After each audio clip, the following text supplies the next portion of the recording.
500 million! The billionaire's voice thundered across the marble hall, each word dripping with mockery. His diamond cufflinks caught the light as he leaned back in his golden chair.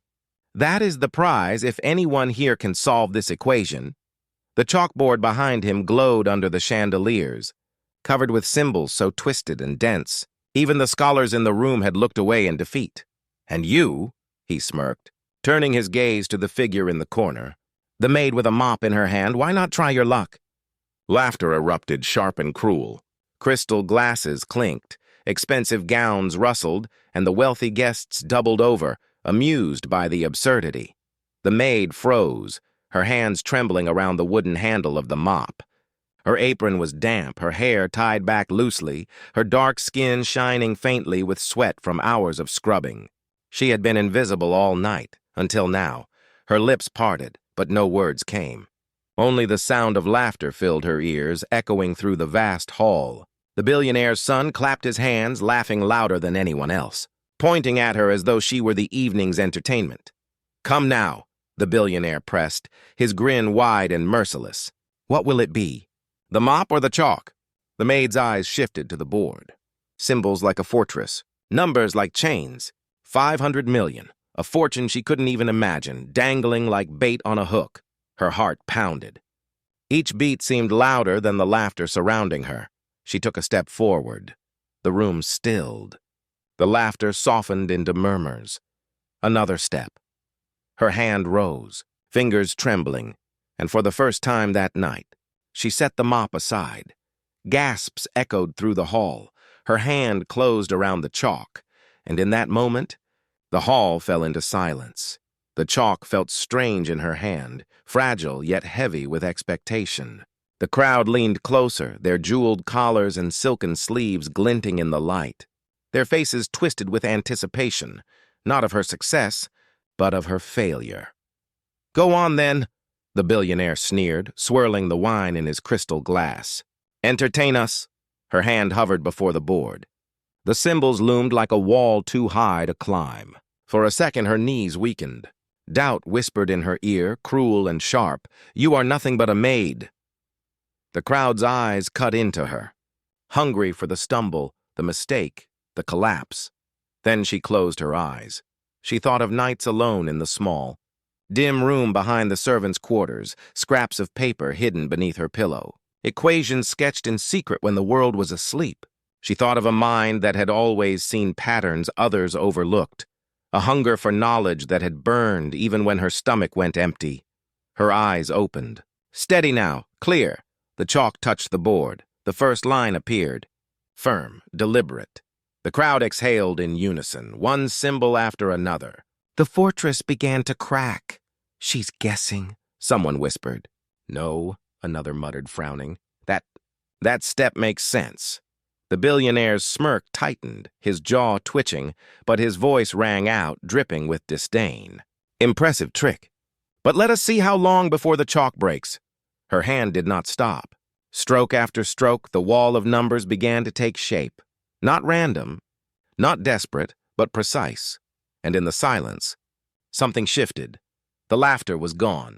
In its place, unease began to spread.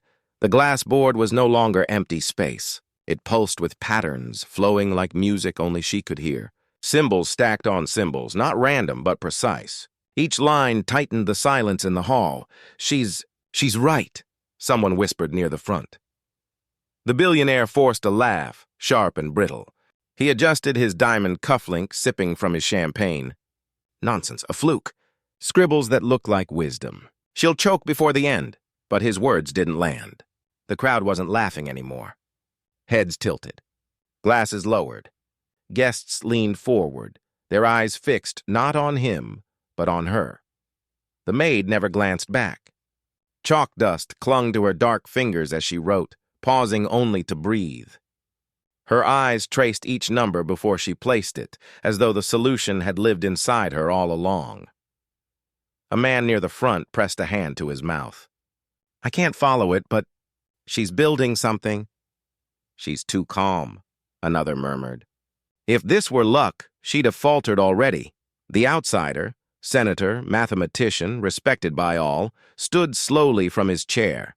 His tall frame commanded attention even before he spoke. His voice cut across the whispers like a bell. She is not solving it. The hall turned toward him. She is proving it. Gasps erupted. Phones shook as guests zoomed in on the board. The CEO's eyes flashed with irritation. His smile grew wider, but the edges trembled. Proving? He scoffed. Ridiculous. A maid proving mathematics? You insult this hall. The senator didn't blink. His hand pointed firmly toward the board. Look at the symmetry. Look at the breakdown. Only a master would think this way. Murmurs rose. Some nodded. Others gasped again as they began to see it. The elegance hidden in the lines, the perfection of her steps. The billionaire's smirk wavered. His laugh came too loud, too harsh. Enough, she tricks you with illusions. Watch, she is seconds from collapse. But the maid turned then for the first time since she began. She looked over her shoulder, her eyes locking on the billionaire's. Her voice was calm, soft, but it carried like thunder. Numbers do not lie. The words rippled through the hall. Every guest froze. Every whisper died. She turned back, chalk gliding again across the board. The rhythm was unbroken, her breathing steady. She didn't rush, didn't hesitate. Each stroke seemed inevitable, as if she had known the path since the first mark. The crowd leaned closer, spellbound. Their earlier laughter had curdled into awe. They weren't mocking now. They were watching history. The billionaire shifted in his chair, his leg bouncing once beneath the table. He tugged at his tie, fingers moist. His voice rose again, desperate this time. Even if she finishes, it proves nothing. Nothing! But nobody was listening. All eyes were on her. Her final movements slowed, not from hesitation, but from certainty. The chalk whispered across the glass one last time. Then, it stopped. She stepped back. The board was complete. The maid lowered the chalk, letting it fall from her hand. It hit the marble floor with a sharp click that echoed like a gavel. The room fell silent, a silence so thick it felt alive. The senator stepped forward, his face pale but resolute. His voice trembled with awe. This isn't only correct, this is beautiful. This is mathematics at its highest level. Gasps broke into stunned murmurs. A woman clasped her hands to her mouth. A man whispered, "How?" She's just a maid. But none dared laugh now. All eyes turned to her, standing calm and silent before the towering proof, and one truth was clear. She had done the impossible. The board towered over them, filled with truth no one could deny.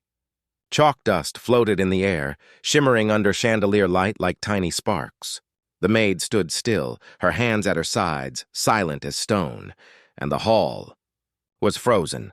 Not a glass moved. Not a whisper dared escape. Then, click. The billionaire's chair scraped back as he lurched to his feet. Sweat glistened on his temple, though he forced his lips into a smile. Well, his voice cracked and he cleared his throat. Well, perhaps she copied something she once saw. The excuse landed flat. Nobody laughed. Not anymore.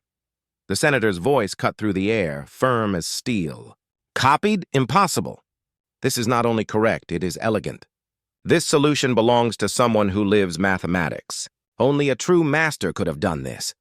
The crowd erupted, not in laughter, but in thunderous applause.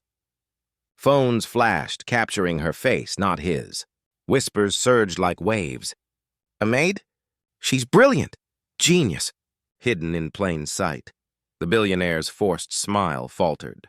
His eyes darted to the cameras, then back to the maid. His voice rose in panic. Ridiculous! She is nothing. Do you think the world will believe a maid solved what my advisors could not? But the world already believed. They had seen it with their own eyes. The maid finally turned, meeting his gaze. She didn't raise her voice. She didn't need to. Numbers do not lie, she repeated, her words calm and steady. The senator stepped closer, facing the billionaire directly. She has done what your wealth, your arrogance, and your experts could not. You owe her $500 million! The word struck harder than any slap.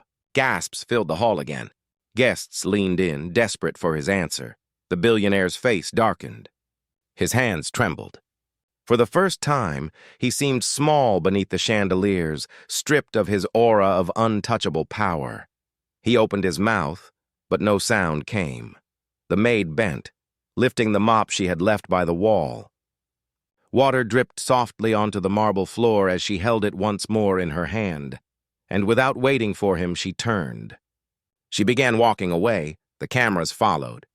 The applause rose higher, shaking the air. People surged forward, some trying to speak to her, others just recording the moment in awe, but she walked quietly. Her head bowed, dignity in every step.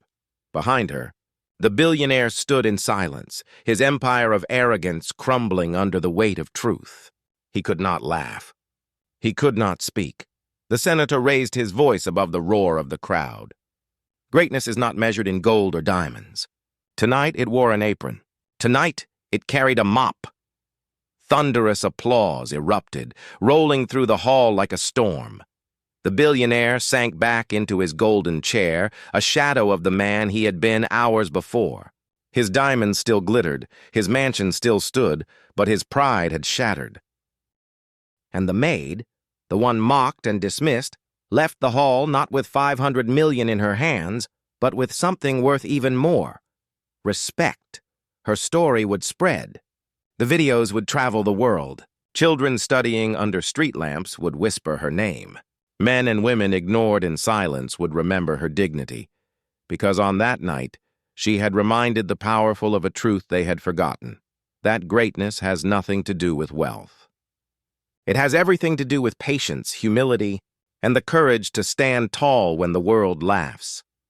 The sound of applause echoed behind her as the doors closed, and the billionaire sat in silence, drowned not by numbers, but by his own shame.